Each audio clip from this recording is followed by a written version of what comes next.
Here's how to have aura in 5 steps. Step 1. Remove the noise.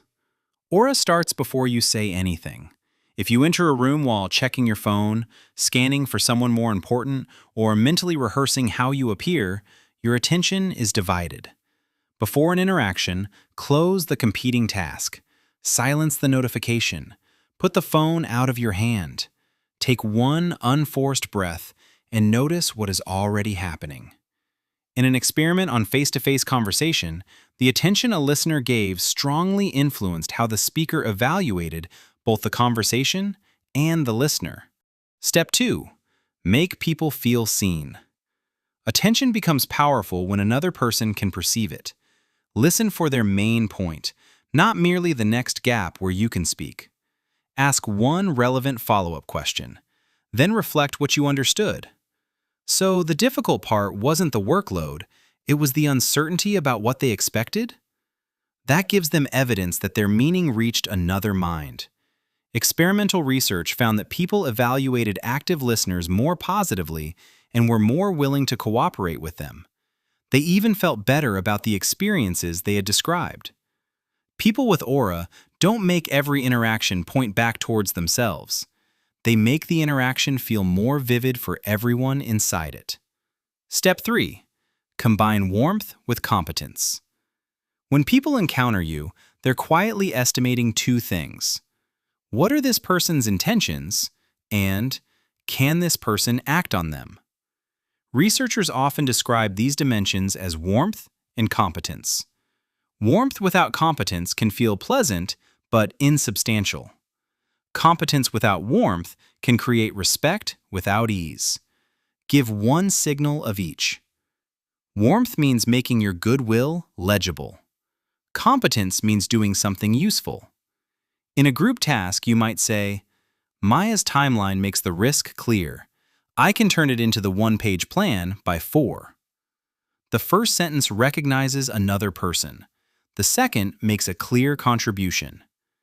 Be easy to trust and useful to have around. Step 4. Make your signals readable. Imagine saying, I'm genuinely excited, with a frozen face, collapsed posture, and completely flat voice. The words and the signal disagree. People shouldn't have to excavate your meaning. Let your face, voice, and gestures carry the same level of energy as the message. Research using real video conversations found that people who were more facially expressive and readable tended to be better liked.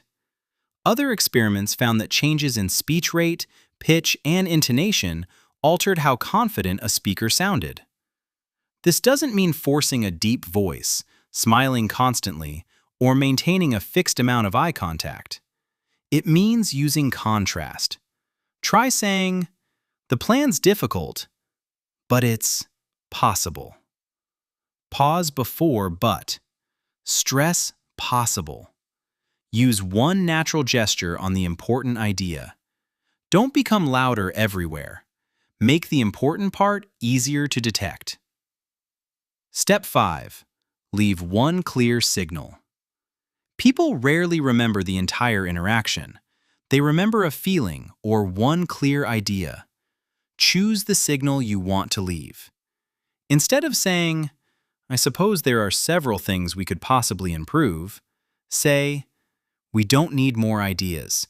We need to finish the best one.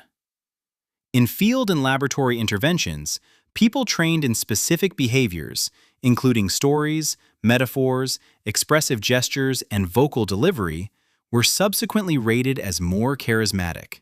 Don't manufacture controversy to seem bold.